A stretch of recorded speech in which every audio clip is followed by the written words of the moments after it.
Hello friends, welcome back to my channel. Let us discuss some important questions based on the daily current affairs. Friends, whoever is watching my videos for the first time, do subscribe to my channel, like and share the videos. Let me begin with the answer to the quiz question that I had asked yesterday. I had asked who uttered the famous line, "That's one small step for a man, one giant leap for mankind." It's a famous line uttered by Neil Armstrong, the first person to set foot on moon. He, along with Buzz Aldrin, were the first two people to land successfully on the moon, and Neil Armstrong was the person who first set foot on the moon. So, this line was uttered by him. So, let's begin with the questions for the day. Question number one: India has signed a $130 million loan with which global organization to promote horticulture in the state of Himachal Pradesh? I'll give you a hint before going to the answer. The headquarters of this organization is in Manila, Philippines. Now tell me what is the answer. The correct answer is Asian Development Bank, ADB.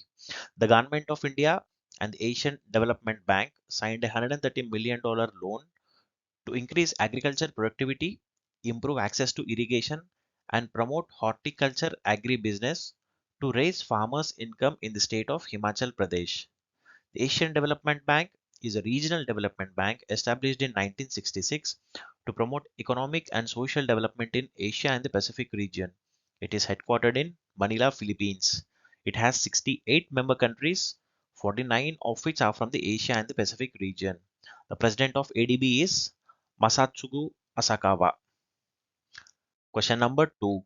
The 12th edition of Joint Military Exercise EKUVERIN between the Indian Army and which country's army commenced at Chaubatia, Uttarakhand? The correct answer is Maldives. Friends, I have created a video with all the military exercises that have been conducted between India and various other countries and also between different countries of the world. That is the first video of my channel. I'll provide the link of that video in the description below. You can also search that in my videos. You please go through that video. You will have a complete knowledge of all the military exercises that were taken place recently. So this EKUVERIN is the 12th joint edition of military exercise between Indian Army and the Maldives National Defence Force that commenced at Chaubatia, Uttarakhand. EKUVERIN means friends. This is a bilateral annual exercise conducted alternatively in India and Maldives. Now some additional information. What is the capital of Maldives? Malé is the capital of Maldives and its currency is Maldivian rupiah. Who is the president of Maldives? Ibrahim Mohammed Solih is the current president of Maldives.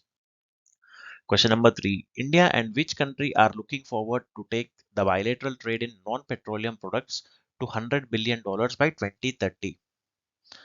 The correct answer is UAE, United Arab Emirates.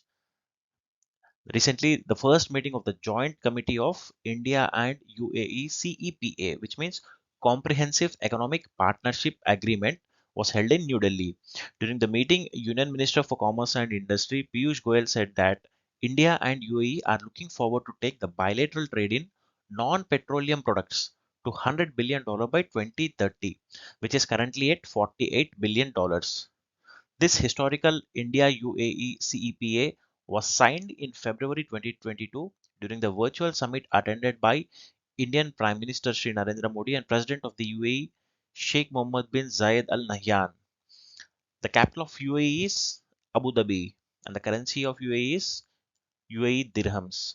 Some people get confused between capital cities of UAE, Saudi Arabia and different countries. Simple. To remember the capital of UAE, you just look at the middle word in the three letters UAE. A stands for Abu Dhabi. Simple. UAE, the capital is Abu Dhabi. Let's move on to the next question.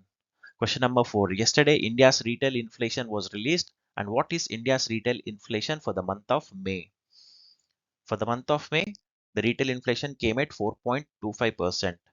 It is very important because RBI has the mandate to contain inflation between 4 plus or minus 2 percentages points. So it should be in between 2 to 6 percentages. It should not exceed 6% on the upper band and 2% on the lower band. What exactly is inflation? In simple terms, inflation means price rise, the rise in the prices. Simple thing. I'll create a separate video based on these economic terms and all other terms that appear in the news frequently. So India's retail inflation eased to a 20-month low of 4.25% from 4.7% in April. This was helped by the reduction in the prices of the food items. Question number 5. June 12 is observed as World Day Against Child Labor. What is the slogan for this year? The slogan for this year is Social Justice for All, End Child Labor. World Day Against Child Labor is observed on June 12 every year to serve as a catalyst for the growing worldwide movement against child labor. The International Labour Organization launched the World Day Against Child Labor in 2002 to focus attention on the global extent of child labor and the action and efforts needed to eliminate it.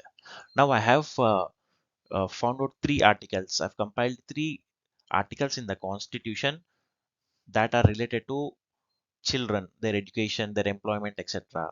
So these are the constitutional provisions. Article 21A, it is the right to education.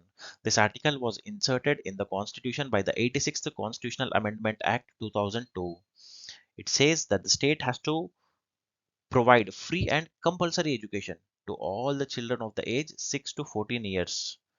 So this was actually a human right, but that was now made a constitutional right by this 86th Constitutional Amendment Act 2002.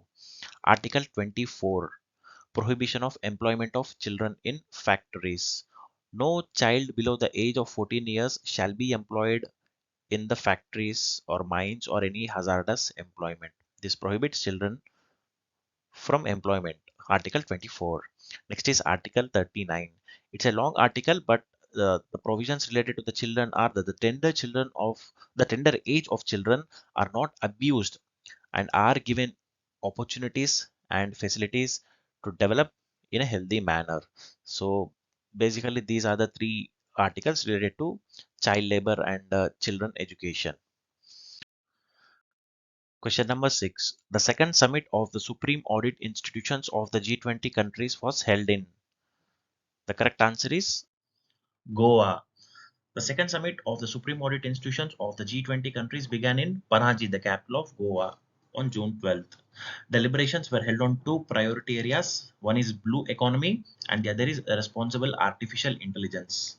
Now, the Comptroller and Auditor General of India is Girish Chandra Murmu. Governor of Goa is P.S. Sridharan Pillai. And the India's G20 Sherpa is Amitabh Kant. These three people have addressed the meeting. Question number 7. G20 Development Ministers Conclave was held in. So many G20 meetings are happening in the country. It is important to know which kind of meeting happened in which state. Okay, so G20 Development Ministers Conclave was held in Varanasi, Uttar Pradesh. Addressing the G20 Development Ministers Conclave in Varanasi, External Affairs Minister S. Jaishankar called for a united global approach to deal with the challenges of supply chain disruptions that got exaggerated due to the Ukraine-Russia war, prolonged debt crisis, and pressures on energy, food, and fertilizer security. He also said that India has put forward an ambitious 7-year action plan for accelerating progress on the Sustainable Development Goals (SDGs) that presented an integrated and inclusive roadmap for G20 actions. This roadmap focuses on digital public infrastructure and fostering data for development, investing in women-led development, and energy transition to protect the planet. Question number 8.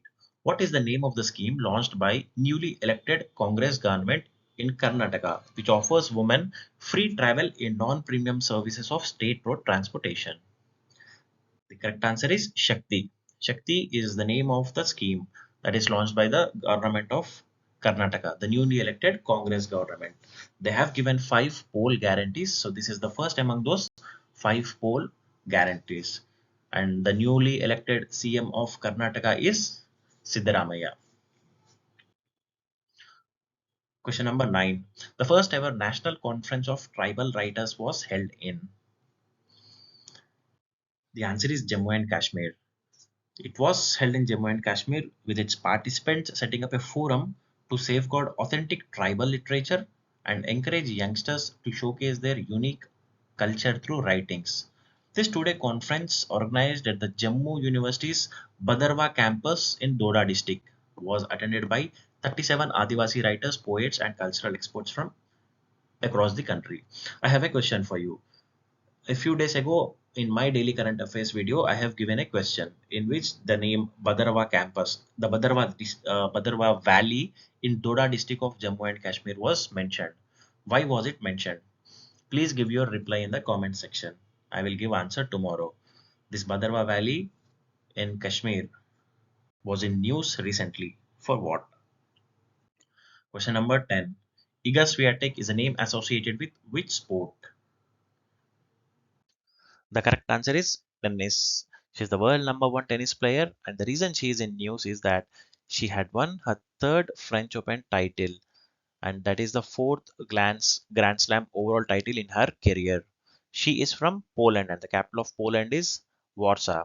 Yesterday, I have asked a question in which I asked that who won the men's French Open title. The answer was Novak Djokovic, and this is women's title.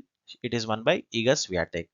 So these are the 10 questions for the day. Before signing off, let me give you the quiz question of the day. What is a common thing that binds the following three names? Sachin Tendulkar, Lata Mangeshkar, Atal Bihari Vajpayee. Three famous personalities belonging to three different fields, but there is one common thing that binds three names. What is it? So give me your answer in the comment section. I want two answers. First is Bhadarwah Valley in Jammu and Kashmir. Why is it in the news recently? And the quiz question. What is a common name that binds these three names? Thank you, friends. Have a good day.